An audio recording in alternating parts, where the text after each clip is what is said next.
Pada malam ke-29, Syahrazad kembali duduk di samping Raja Syahryar, siap membawakan cerita baru. Malam ini, ia memutuskan untuk menyuguhkan sebuah kisah yang syarat dengan keajaiban, kesetiaan, dan misteri, yang akan menggugah rasa penasaran sang raja, pengembara dan 3 makhluk ajaib. Dahulu kala, hiduplah seorang pengembara muda bernama Malik. Ia adalah pria pemberani dan penuh rasa ingin tahu yang menghabiskan hidupnya berkeliling dunia untuk mencari hal-hal baru dan menantang. Suatu hari, Malik mendengar kabar tentang sebuah tempat yang penuh misteri, di mana konon tinggal 3 makhluk ajaib yang bisa memberikan kekuatan luar biasa bagi siapapun yang menemui mereka dan mampu menjawab teka-teki yang mereka berikan. Dengan penuh antusiasme, Malik memulai perjalanannya menuju tempat tersebut, yang berada jauh di pegunungan terjal dan hutan lebat. Dalam perjalanannya, Malik melewati berbagai rintangan dan bahaya, tetapi tekadnya yang kuat membawanya terus maju. Setelah berhari-hari berjalan, ia akhirnya tiba di sebuah lembah yang sunyi dan indah, dikelilingi oleh tebing tinggi. Di tengah lembah itu, berdiri sebuah gua besar dengan pintu masuk yang gelap dan penuh misteri. Malik pun memberanikan diri untuk masuk ke dalam gua. Setelah beberapa saat berjalan dalam kegelapan, ia tiba di sebuah ruang besar yang diterangi oleh cahaya aneh yang memancar dari dinding-dinding gua.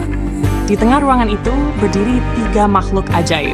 Mereka adalah makhluk yang tampak sangat berbeda satu sama lain. Yang pertama menyerupai manusia dengan sayap besar, yang kedua seperti singa dengan bulu emas.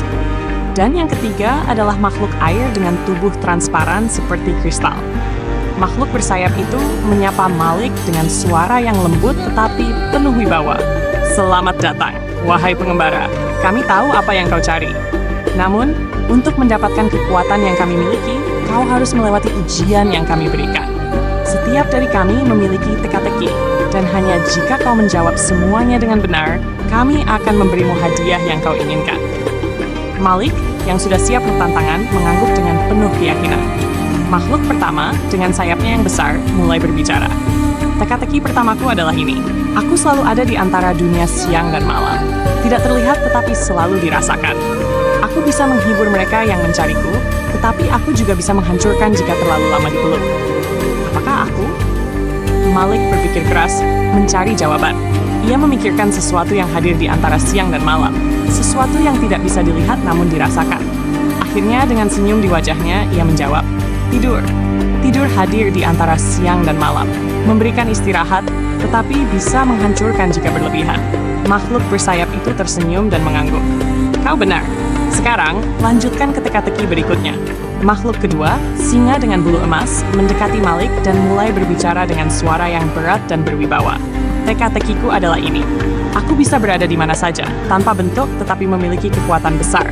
Aku bisa membawa kehidupan, tetapi juga kematian jika tidak dikendalikan. Apakah aku?" Malik memikirkan sesuatu yang tidak berbentuk namun kuat, sesuatu yang bisa memberi kehidupan dan sekaligus membawa kematian.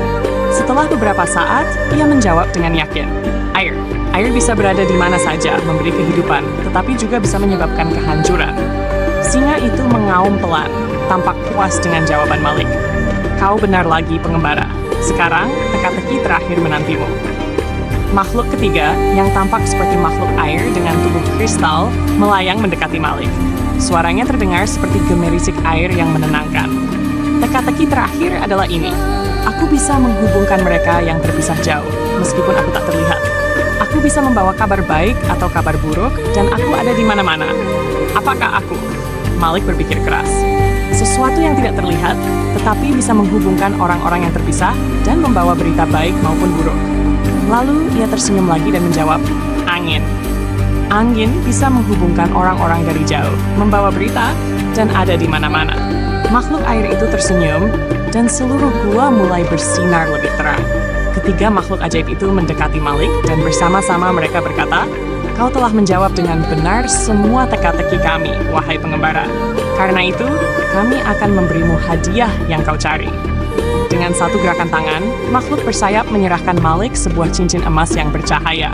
Cincin ini akan memberimu kekuatan untuk melintasi dunia secepat angin. Singa emas itu menyerahkan Malik sebuah jubah yang terbuat dari bulu emas. Jubah ini akan melindungimu dari segala bahaya, baik dari manusia maupun alam. Dan makhluk air menyerahkan Malik sebuah botol kecil berisi air bening. Air ini memiliki kekuatan penyembuhan. Hanya setetes, dan luka yang paling dalam sekalipun akan sembuh. Malik menerima hadiah-hadiah itu dengan rasa syukur yang mendalam. Ia berterima kasih kepada ketiga makhluk ajaib tersebut dan berjanji akan menggunakan hadiah itu dengan bijaksana. Dengan kekuatan baru yang ia dapatkan, Malik melanjutkan perjalanannya keliling dunia, membantu siapapun yang membutuhkan dan membawa kebaikan kemanapun ia pergi.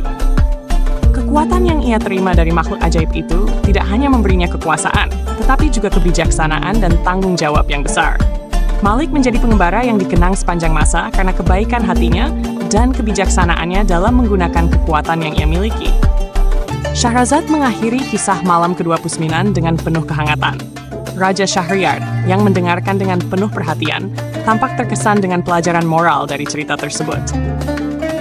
Kisah ini mengajarkan bahwa kebijaksanaan dan kebaikan lebih berharga daripada kekuatan belaka, kata Shahryar dengan kagum.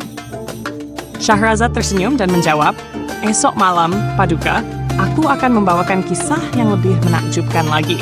Malam ke-29 pun berakhir, dan Syahrazad berhasil lagi menunda eksekusi yang diancamkan oleh raja, dengan kisah yang memikat dan penuh makna.